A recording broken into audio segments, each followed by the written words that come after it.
Welcome back to How Farms Work. We are bracing for impact, you could say, because we're supposed to be getting a bunch of snow tomorrow. So what we're doing is we're putting out bales for Dad's cattle. We're down at what we call the British farm, which is Travis's place. We moved Dad's cattle down here for the winter. They have a little bit more protection than they do out at my place, mostly because of all the trees. And yeah, we're gonna be putting out 4 fodder bales and at least 2 hay bales. The hay bales are in the pole shed. I have to back in there and yank 2 out of there somehow.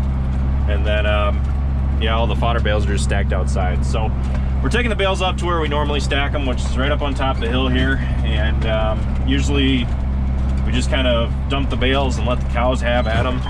I think that, at least out of my place, I'm gonna be going up and buying 2 bale feeders to use because my cows have pretty well shredded the one that's in there. Plus the calves, the steers out in the steer lot could use one as well. They don't have a bale feeder, so that helps extend the feed out a little bit longer. They can't just lay on it, tear the bales apart, and just kind of knock them and step on them into the ground. So Travis is up here already. He's going to be unwrapping them as I bring them up.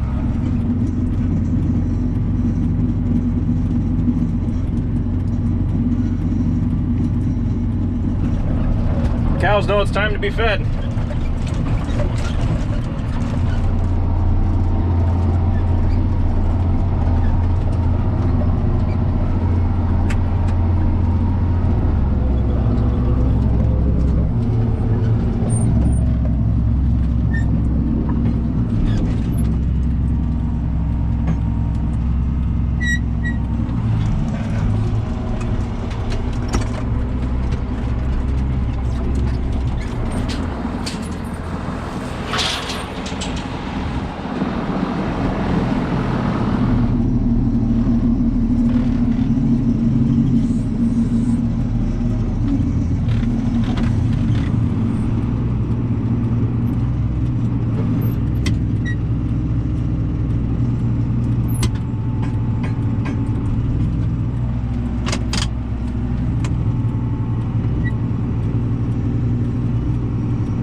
Like a glove.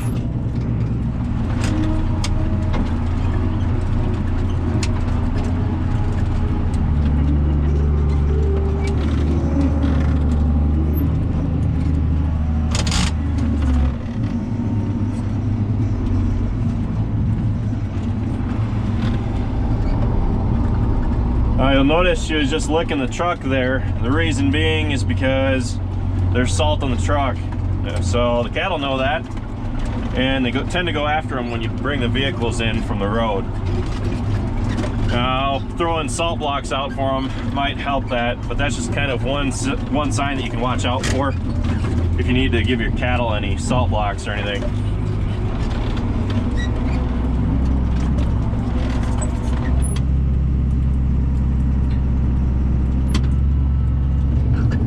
I think you can get salt blocks for like $7. I just went and got a bunch for my cattle, but it looks like we might need to go grab some for these guys too. It just kind of helps them with whatever nutrients they might need, like salt, especially just eating hay bales. They might not be getting everything like they should be. So Travis is unwrapping the last bale. You might notice that's a shorter bale. That's because it was out of the crone. So after this, we're going to go hook on to the rhino mower. That still has a bunch of stalks and fodder on it, so we're going to go clean that off.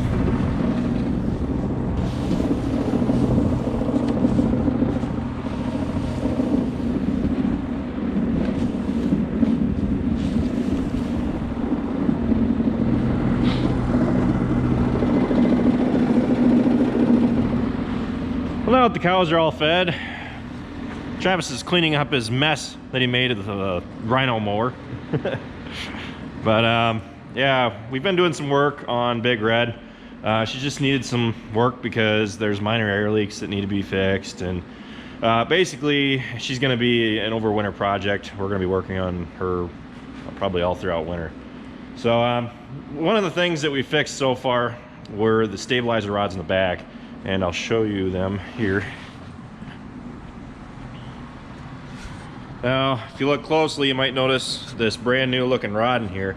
And what that does is it stabilizes the transmission down there, and basically these tractors put out so much torque that the chassis are made to basically bend, and by having those stabilizer rods on there, you're giving the transmission kind of another point to torque against. And we fixed this one and the one on the front of the rear end up here. This is the one that was actually bad, and I'll show you. I don't know what they did with this one, but one of them's over there. Trying to think of what else this thing needs to have done to it. There's one of the air lines back here that I noticed is leaking. We might have to run a new hose from the front underneath the cab back to here. I think it goes to the airbags. It's right over on this side. But I don't know, we're just kind of slowly fixing it a little bit at a time. I want to take these chicken lights off. They don't work, and they're not even plugged in, so I'm probably just going to take them off unless we think that we can do it. Dad said that he thinks, you know, that they should work just as long as they're hooked up. They're not hooked up, so I need to fix that. I think I already told you guys about the check valve up here. We replaced the check valve. The one that was on there was missing the cap, so that was the loud hissing that you heard when we brought this thing home. What else needs to be done? I ripped apart the dash and took out one of, well, not just one. So there's these little air valves that are underneath the dash, and they basically flip open the defrost on the tractor. So what they look like is this. Real simple. Nothing really looks to be wrong with it, except for the fact that it leaks air. It doesn't really open and close all that well, except for by hand. I've just ordered another one. It's coming in tomorrow. This little thing is like 20 bucks. Surprisingly, both of these underneath the dash weren't good. And I'm not totally sure what the deal is. The first one was the big problem, and that was kind of in front of the passenger side. We ripped apart the whole dash to get to that, and that was a multiple day project. But that was one of the first things that we fixed with this truck, because we couldn't figure out where the hissing was coming from. And it's not a huge air leak. It's just the fact that for some reason they like to leak air around the seals. So we fixed the other one, fixed that problem. Now, there's a couple things that we're going to be working on throughout the winter. We need to do brake work on the truck and a few other things, I think, on the trailer. But other than that, you know, I was kind of concerned after I bought the truck, and I thought that maybe it wasn't a good buy. But after sitting and looking over the things that need to be fixed on it, the things that we can do, it's really not all that bad. So far, I've put roughly, I'd say about 500 bucks, 500 to 600 bucks into the truck so far. Those stabilizer rods, which this is the one that was on the back. You can see that the bushing is all rotted out there. The other one that was actually needed to be replaced, like right now, the bushing was completely squished out. For one of these, it was roughly $107, I want to say. So that was $200 right there. Those little air valves were 20 bucks a piece. I probably could have gotten them cheaper online, but I couldn't find them online. All right, so we just took off the air filter on the truck. I couldn't hardly get it out of there. We actually had to use a hammer to pull it out. As you can see, it's gone without a new filter for quite some time. So rather than just cleaning this one, it's probably a better idea just to throw it out, go get a new one. It's like cemented in there. All right. We just pulled the air filter off of Big Red, and it was full of junk. It was last changed in 2014, so I ordered a new one of those. It was about $42, I think it was. And I also ordered a new drag link, which you'll see is this rod here.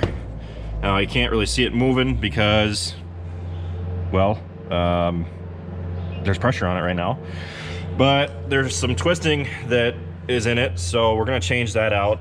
I think this was $150 for a new one of those. I don't think it should be too bad because it's pretty easy to access. I think the worst part's gonna be getting the bolts out of there.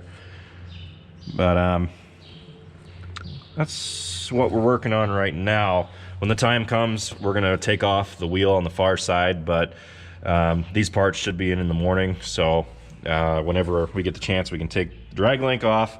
I can change that air cylinder under the dash and stop any and all air leaks in there.